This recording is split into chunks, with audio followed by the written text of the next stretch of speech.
Bienvenidos a Biblia en Contexto LHCLT, donde estudiamos las Escrituras frase por frase, analizando cada pasaje desde 5 dimensiones: literaria, histórica, cultural, lingüística y teológica. Hebreos capítulo 5. Tema 1. Características y función del sumo sacerdote en relación con los hombres y con Dios. Hebreos 5:1. Porque todo sumo sacerdote tomado de entre los hombres es constituido a favor de los hombres en lo que a Dios se refiere, para que presente ofrendas y sacrificios por los pecados. Porque todo sumo sacerdote tomado de entre los hombres. Esta frase resalta que el sacerdote debía compartir la naturaleza de aquellos a quienes representaba. No era un ángel ni un ser celestial, sino un hombre como los demás. Éxodo 28 muestra cómo Aarón fue escogido entre los israelitas. Su humanidad le permitía comprender a los suyos. Era uno de ellos, llamado por Dios. Sin esta identificación, la mediación no sería legítima ni eficaz. Es constituido a favor de los hombres en lo que a Dios se refiere. El sacerdote actúa como puente entre el pueblo y Dios. No habla por Dios al pueblo, sino del pueblo a Dios. Su ministerio es vertical y espiritual. Ofrece sacrificios, intercede, representa. Su tarea es sagrada y no autoimpuesta. Ningún hombre se nombra a sí mismo para esta función. Es un llamamiento divino, lleno de responsabilidad. Representar al pueblo es representar su culpa y necesidad. Para que presente ofrendas y sacrificios por los pecados. La función principal del sacerdote era lidiar con el pecado. Levítico 4 detalla los sacrificios que debía ofrecer por los errores del pueblo. Sin derramamiento de sangre no había remisión. Estas ofrendas simbolizaban expiación y reconciliación. Su labor era continua, porque el pecado era constante. Todo apuntaba al sacrificio definitivo de Cristo. Él es el cumplimiento perfecto de esta figura. Hebreos 5:2. Para que se muestre paciente con los ignorantes y extraviados, puesto que él también está rodeado de debilidad. Para que se muestre paciente con los ignorantes y extraviados. El sacerdote debía tratar con compasión a los que pecaban sin conocimiento pleno. Números 15:28 distingue entre pecados por ignorancia y rebeldía. El corazón del sacerdote no debía ser duro, sino misericordioso. Dios no busca juicio inmediato, sino restauración. Esta paciencia es reflejo del carácter divino. Su trato debía enseñar gracia. El ministerio sin compasión pierde su esencia. Puesto que él también está rodeado de debilidad. Su propia fragilidad lo hacía humilde ante los pecadores. No servía como superior, sino como compañero de necesidad. Hebreos 7:28 dirá que los sacerdotes eran hombres con flaquezas.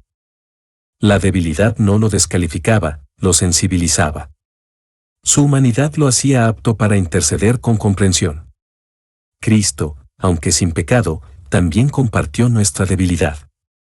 Él sintió el peso de la condición humana. Hebreos 5:3. Y por causa de ella debe, tanto por sí mismo como también por el pueblo, ofrecer por los pecados. Y por causa de ella debe, tanto por sí mismo. Esta referencia a la debilidad del sacerdote enfatiza su necesidad de expiación personal. Levítico 9:7 indica que Aarón debía ofrecer sacrificios por sus pecados antes que por los del pueblo. Esto demostraba que él también estaba bajo la ley del pecado. No era moralmente superior. Su ministerio debía comenzar con purificación propia. Sin limpieza personal, no podía ministrar eficazmente. Como también por el pueblo, ofrecer por los pecados. Después de ser purificado él mismo, el sacerdote intercedía por los demás. Su labor principal era presentar sacrificios por el pecado. Levítico 16 describe el día de la expiación, cuando el sumo sacerdote ofrecía sangre por todo Israel. La culpa del pueblo se transfería simbólicamente al animal. Cristo, en contraste, no tuvo pecado, pero ofreció su sangre por todos. Él cumplió esta función de forma perfecta y definitiva. Hebreos 5:4. Y nadie toma para sí esta honra, sino el que es llamado por Dios, como lo fue Aarón. Y nadie toma para sí esta honra. El sacerdocio no era un oficio que alguien podía asumir por voluntad propia. Era una honra asignada, no una ambición alcanzada. Números 16 muestra el juicio sobre Coré por intentar apropiarse del sacerdocio. El ministerio sagrado requiere llamado, no deseo humano. Dios escoge a quien desea usar. El servicio sin llamado es presunción peligrosa. La autoridad espiritual es delegada, no autoimpuesta. Sino el que es llamado por Dios, como lo fue Aarón. Aarón fue escogido por mandato directo de Dios. Éxodo 28:1 registra su elección específica. Él no se presentó voluntario, fue señalado por el Señor. Esto establece el principio del llamado divino. Cristo mismo no se glorificó para hacerse sacerdote, como dirá el siguiente versículo. El verdadero ministerio fluye de la voluntad de Dios. Servir a Dios comienza con ser llamado por Él. Tema 2. Cristo constituido por Dios como sumo sacerdote según el orden de Melquisedec. Hebreos 5:5. Así tampoco Cristo se glorificó a sí mismo haciéndose sumo sacerdote, sino el que le dijo, tú eres mi Hijo, yo te he engendrado hoy. Así tampoco Cristo se glorificó a sí mismo haciéndose sumo sacerdote. El autor afirma que Cristo no se atribuyó este oficio por iniciativa personal. Su humildad y obediencia se reflejan también en su llamado sacerdotal. Juan 8:54, mi Padre me glorifica. No se impuso en su papel, fue exaltado por el Padre. Su grandeza no procede de sí mismo, sino del plan eterno. El verdadero siervo no busca su propia gloria. Cristo es el modelo perfecto de su misión. Sino el que le dijo, tú eres mi Hijo, yo te he engendrado hoy. La cita del Salmo 2:7 resalta la relación eterna entre el Padre y el Hijo. El engendramiento no se refiere a creación, sino a proclamación de su posición. Hechos 13:33 aplica este texto a la resurrección, momento en que fue declarado públicamente como Hijo glorificado. Esta designación da autoridad a su sacerdocio. Él es Hijo por derecho eterno, no por adopción. Su sacerdocio es regio y divino. Hebreos 5:6. Como también dice en otro lugar, tú eres sacerdote para siempre, según el orden de Melquisedec. Como también dice en otro lugar, tú eres sacerdote para siempre. El Salmo 110:4 confirma que el sacerdocio de Cristo es eterno. No es temporal ni condicionado como el levítico. Permanecer, para siempre, indica permanencia absoluta. Hebreos 7:24 dirá que tiene un sacerdocio inmutable. No habrá sucesores, porque Él vive eternamente. Esta estabilidad garantiza una intercesión continua. Su sacerdocio no depende de una institución, sino de su vida indestructible. Según el orden de Melquisedec. Cristo no es sacerdote arónico, sino del orden de Melquisedec, figura misteriosa del Antiguo Testamento. Génesis 14:18 lo muestra como rey y sacerdote sin genealogía conocida. Este orden trasciende la ley mesaque. Es un sacerdocio superior, eterno y soberano. El nombre Melquisedec significa Rey de Justicia, y su ciudad era Salem, paz. Cristo reúne en sí mismo justicia y paz. Es sacerdote y Rey perfecto. Hebreos 5:7. Y Cristo, en los días de su carne, ofreciendo ruegos y súplicas con gran clamor y lágrimas al que le podía librar de la muerte, fue oído a causa de su temor reverente. Y Cristo, en los días de su carne. Esta expresión se refiere a su vida terrenal, especialmente en su condición de debilidad humana. Juan 1:14, el Verbo se hizo carne. Vivió con las limitaciones y dolores de la humanidad, sin dejar de ser Dios. No evitó el sufrimiento, lo abrazó para salvarnos. Su humanidad fue plena y real. En esos días mostró dependencia absoluta del Padre. No fingió ser hombre, lo fue completamente. Ofreciendo ruegos y súplicas con gran clamor y lágrimas. La escena evoca el Getsemaní, donde su alma estaba, muy triste, hasta la muerte, Mateo 26:38. Clamó con intensidad y angustia profunda. Lucas 22:44 dice que su sudor era como grandes gotas de sangre. Su oración fue sincera, dolorosa, reverente. Su intercesión fue más que palabras, fue derramamiento del alma. Nos muestra cómo orar en momentos de aflicción. Clamó con el corazón roto. Al que le podía librar de la muerte, fue oído a causa de su temor reverente. Jesús no pedía evitar la cruz, sino ser sostenido para cumplir la voluntad divina. Fue oído, no porque se evitara la muerte, sino porque fue fortalecido en ella. Su temor reverente es la sumisión plena al Padre. Filipenses 2:8, haciéndose obediente hasta la muerte. Dios no desoyó su clamor, sino que respondió con resurrección. Su oración fue perfecta en contenido y actitud. Hebreos 5:8. Y aunque era hijo, por lo que padeció aprendió la obediencia. Y aunque era hijo. El hecho de ser el Hijo eterno de Dios no lo eximió del sufrimiento. Juan 1:14 dice que vimos su gloria como del unigénito del Padre, pero su gloria incluyó dolor. Su filiación divina no anuló su humanidad. Como hijo, merecía honra, pero eligió obediencia. No vino a ser servido, sino a servir. Su grandeza fue revelada en su humildad. La encarnación incluyó su misión real. Por lo que padeció aprendió la obediencia. Cristo no fue desobediente antes, sino que, al sufrir, expresó su obediencia en plenitud. Filipenses 2:8, se humilló a sí mismo, haciéndose obediente hasta la muerte. La obediencia se hizo visible y completa en medio del dolor. Él experimentó lo que significa someterse en medio del sufrimiento. El aprendizaje fue práctico, no moral. Como hombre, se perfeccionó como mediador al obedecer en todo. Hebreos 5:9. Y habiendo sido perfeccionado, vino a ser autor de eterna salvación para todos los que le obedecen. Y habiendo sido perfeccionado.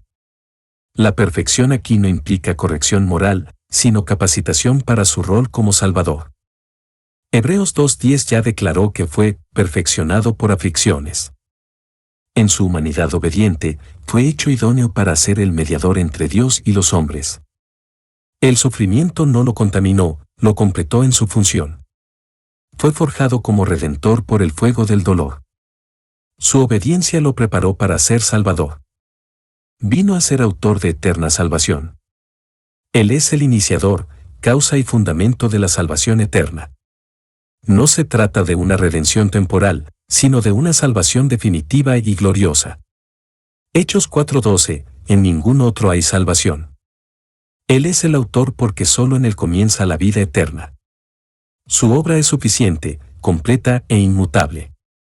No hay otro camino al Padre. Su salvación es para siempre. Para todos los que le obedecen.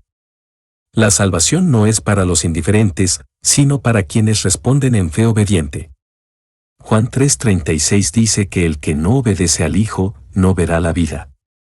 La obediencia es evidencia de la fe verdadera. No es perfección legal, sino sumisión voluntaria al señorío de Cristo.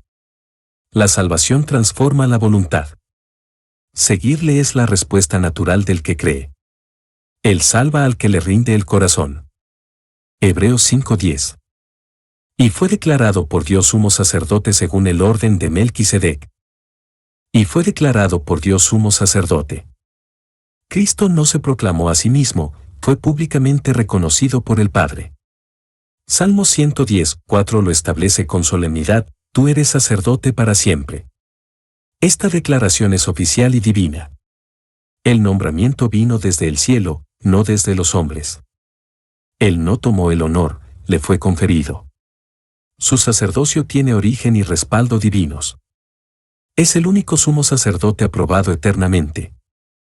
Según el orden de Melquisedec. Una vez más se subraya que su sacerdocio es distinto al levítico. Melquisedec es una figura misteriosa y real que tipifica a Cristo en su eternidad, justicia y realeza. Génesis 14 lo presenta sin genealogía, señal de su singularidad. Cristo es sacerdote como Melquisedec, sin comienzo ni fin, sin sucesión ni límite.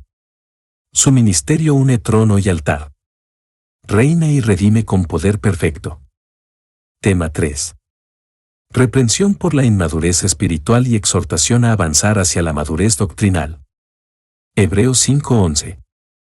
Acerca de esto tenemos mucho que decir, y difícil de explicar, por cuanto os habéis hecho tardos para oír. Acerca de esto tenemos mucho que decir. El autor desea profundizar en la doctrina del sacerdocio de Cristo según Melquisedec, tema profundo y glorioso. Sin embargo, advierte que no será fácil, no por la complejidad del tema, sino por la condición espiritual de los oyentes. El conocimiento de Cristo no se agota, pero requiere madurez. La revelación está disponible, pero no todos están listos. Dios tiene más para decir a quienes tienen oídos atentos. Y difícil de explicar, por cuánto os habéis hecho tardos para oír. El problema no es intelectual, sino espiritual. Se habían vuelto lentos, perezosos en recibir la verdad. La expresión, os habéis hecho, implica que no era su condición inicial, sino adquirida por negligencia. Proverbios 1:7 dice que los necios desprecian la sabiduría. La madurez requiere disposición, hambre espiritual y humildad. La lentitud para oír bloquea el crecimiento. El Espíritu habla, pero muchos no escuchan. Hebreos 5:12. Porque debiendo ser ya maestros, después de tanto tiempo, tenéis necesidad de que se os vuelva a enseñar cuáles son los primeros rudimentos de las palabras de Dios, y habéis llegado a ser tales que tenéis necesidad de leche, y no de alimento sólido. Porque debiendo ser ya maestros, después de tanto tiempo. El tiempo no garantiza madurez. Muchos oyentes habían tenido suficientes oportunidades para crecer, pero no avanzaron. Santiago 3:1 indica que no todos deben enseñar, pero todos deben crecer hasta ser capaces de guiar a otros. El llamado aquí es a la responsabilidad. La madurez espiritual es esperada con el paso del tiempo. No crecer es una falla grave. La fe estancada se convierte en peso. Tenéis necesidad de que se os vuelva a enseñar cuáles son los primeros rudimentos de las palabras de Dios. Los rudimentos son los elementos básicos del Evangelio, como un alfabeto espiritual. En lugar de avanzar, los lectores han retrocedido. Gálatas 4:9 habla de volver a los débiles rudimentos. Este retroceso es vergonzoso e improductivo. En vez de edificar, deben ser reinstruidos. Han olvidado lo esencial. Cuando el creyente no se alimenta bien, sufre regresión espiritual.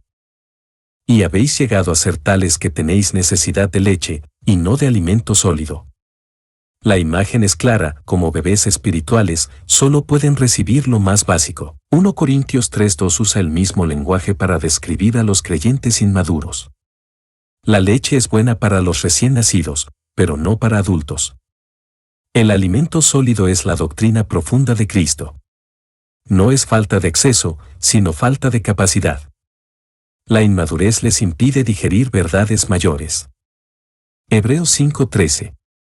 Y todo aquel que participa de la leche es inexperto en la palabra de justicia, porque es niño. Y todo aquel que participa de la leche es inexperto en la palabra de justicia. El que solo consume lo elemental no ha ejercitado su discernimiento en la palabra. No puede aplicar la verdad en la vida real. La palabra de justicia implica enseñanza que lleva a una vida conforme a Dios. Isaías 28:9 habla de niños que solo pueden aprender lo básico. La leche alimenta, pero no fortalece para la batalla. Sin profundidad bíblica, no hay crecimiento ni firmeza. Porque es niño. La niñez espiritual es comprensible al principio, pero no debe ser permanente. Efesios 4:14 exhorta a que no seamos niños fluctuantes llevados por doquiera de todo viento de doctrina. El niño es vulnerable, influenciable, inestable. No puede discernir el bien del mal con madurez. Dios no desea que permanezcamos inmaduros. El crecimiento espiritual es una necesidad, no una opción. Hebreos 5:14. Pero el alimento sólido es para los que han alcanzado madurez, para los que por el uso tienen los sentidos ejercitados en el discernimiento del bien y del mal. Pero el alimento sólido es para los que han alcanzado madurez. La madurez no es un título, sino una condición alcanzada por obediencia continua. El alimento sólido son las doctrinas más profundas de Cristo. Solo los maduros pueden recibirlas con provecho. 1 Corintios 2:6, hablamos sabiduría entre los que han alcanzado madurez. La madurez espiritual es necesaria para entender las riquezas del Evangelio. Dios revela más a quienes están preparados. Para los que por el uso tienen los sentidos ejercitados en el discernimiento del bien y del mal. La madurez se alcanza por la práctica constante de la verdad. No se trata solo de información, sino de formación. Romanos 12:2 habla de comprobar cuál sea la buena voluntad de Dios. Los sentidos espirituales se afinan como un músculo, con uso diario. La obediencia produce discernimiento. La experiencia en la palabra capacita al creyente para juzgar correctamente. El crecimiento requiere ejercicio.